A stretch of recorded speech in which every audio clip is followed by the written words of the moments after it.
Hi friends, அனைவருக்கும் வணக்கம். நான் பிரகாஷ் பேசுகிறேன்.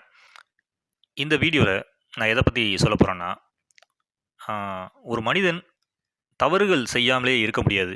ஆனால் அந்த செஞ்ச தவறுகளை எப்படி திருத்திக்கிறது, அந்த ஒரு தீய பழக்கங்களை திரும்ப திரும்ப செய்யாமல் இருக்கிறது எப்படி, அந்த கெட்ட பழக்கங்களில் இருந்து விடுதலை அடைகிறது எப்படி அப்படின்னு சுவாமி சிவானந்தர் அவர்கள் வழிமுறைகள் சொல்லியிருக்கிறாரு. அதை பற்றி தான் நான் இந்த வீடியோவில் சொல்ல போகிறேன். அதாவது பவர் ஆஃப் செல்ஃப் அனாலிசிஸ், தன்னைத்தானே அனலைஸ் பண்ணுறது, நம்மளே ஒரு மனிதன் தன்னையே ஆராய்ச்சி செய்வது, இதுதான் செல்ஃப் எக்ஸாமினேஷன். அப்படி இல்லாட்டினா செல்ஃப் அனாலிசிஸ். சுவாமி சிவானந்தர் என்ன சொல்கிறாருன்னா, டெய்லி தூங்குறதுக்கு முன்னாடி ஒரு 10 நிமிஷமாவது இந்த செல்ஃப் அனாலிசிஸை பண்ணணும் அப்படின்னு சொல்கிறாரு. அதாவது ஒரு சேரில் கம்ஃபர்டபுளாக உட்காந்துட்டு என்னென்ன கண்களை மூடிட்டு அன்றைக்கி என்னென்ன தவறான செயல்கள் செஞ்சீங்க, என்ன நல்ல செயல்கள் செஞ்சீங்க, என்னென்ன மிஸ்டேக்ஸ்லாம் கமிட் பண்ணீங்க, அதாவது தெரிஞ்சோ தெரியாமலோ என்னென்ன மிஸ்டேக்ஸ்லாம் கமிட் பண்ணீங்க, இப்படின்றதெல்லாம் அந்த மைண்டில் அப்படியே ஓட விடணும் அப்படின்னு சொல்கிறாரு. அதுக்கப்புறமா உங்களுக்கே அதை ஒரு விஷுவலைஸ் பண்ணக்கூடிய அந்த பயிற்சி வரும் அப்படின்றாரு.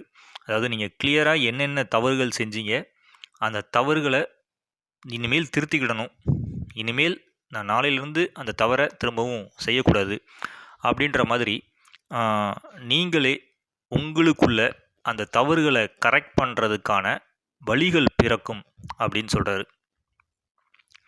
அப்போது அந்த கண்களை மூடிட்டு அந்த ஆள் மனசுக்குள்ளே நீங்கள் அன்றைக்கி நாள் முழுக்க செஞ்ச அந்த தவறுகளை, இன்றைக்கி நான் இந்த தவறுகளை செஞ்சிட்டேன், நாளைக்கு இந்த தவறை திரும்பவும் செய்ய மாட்டேன், செய்யக்கூடாது அப்படின்னு நீங்கள் அந்த ஆள் மனசு அதுக்குள்ளே போய் கட்டளை இடும்போது ஆட்டோமேட்டிக்காகவே நீங்கள் அடுத்த நாள் அந்த தவறை செய்யும்போது திரும்பவும் அந்த தவறை, அதே மிஸ்டேக்கை, அதே ஒரு தீய பழக்கத்தை செய்யணும் அப்படின்னு நினைக்கும்போது செய்யக்கூடாது, இன்றைக்கி நம்ம செய்யக்கூடாது அப்படின்ற ஒரு வில் பவர் உங்களுக்கு வரும் அப்படின்னு சுவாமி சிவானந்தர் அவர்கள் சொல்கிறாரு.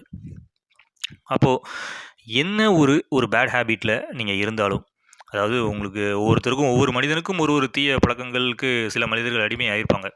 அந்த மாதிரி ஒரு தீய பழக்கங்களில் இருந்து விடுதலை அடையணும், இனிமேல் அதை செய்யக்கூடாது, இது நமக்கு ரொம்ப ஒரு பிரச்சனைகளை ஏற்படுத்துது அப்படின்னு நீங்கள் உணர்ந்தீங்கன்னா அதிலிருந்து வெளியே வர்றதுக்கு சுவாமி சிவானந்தர் அவர்கள் சொல்கிறது அந்த பயிற்சி ஆஃப் செல்ஃப் அனாலிசிஸ். தன்னைத்தானே நம்ம என்ன பண்ணுறோம், என்ன மிஸ்டேக்ஸ்லாம் பண்ணுறோங்கிறத ஆராய்ச்சி பண்ணுறது, ஆராய்ச்சி பண்ணதுக்கு அப்புறமா அதை கரெக்ட் பண்ணிக்கிறது, இது எல்லாமே உங்களுடைய ஆள் மனசுக்குள்ளே செய்ய முடியும். ஆள் மனசுக்குள்ளே அந்த மிஸ்டேக்ஸையும் கண்டுபிடிச்சி அந்த மிஸ்டேக்ஸை கரெக்டும் பண்ணி ஒழுங்கான ஒரு முறையில் இயங்க முடியும்னு சுவாமி சிவானந்தர் அருமையாக சொல்லியிருக்கிறாரு. என்னுடைய இந்த வீடியோ உங்களுக்கு யூஸ்ஃபுல்லாக இருக்கும்னு நான் நினைக்கிறேன். என்னுடைய அடுத்த வீடியோவில் நான் வேறு ஒரு நல்ல சந்திக்கிறேன். அதுவரைக்கும் வருவது பிரகாஷ். நன்றி, வணக்கம்.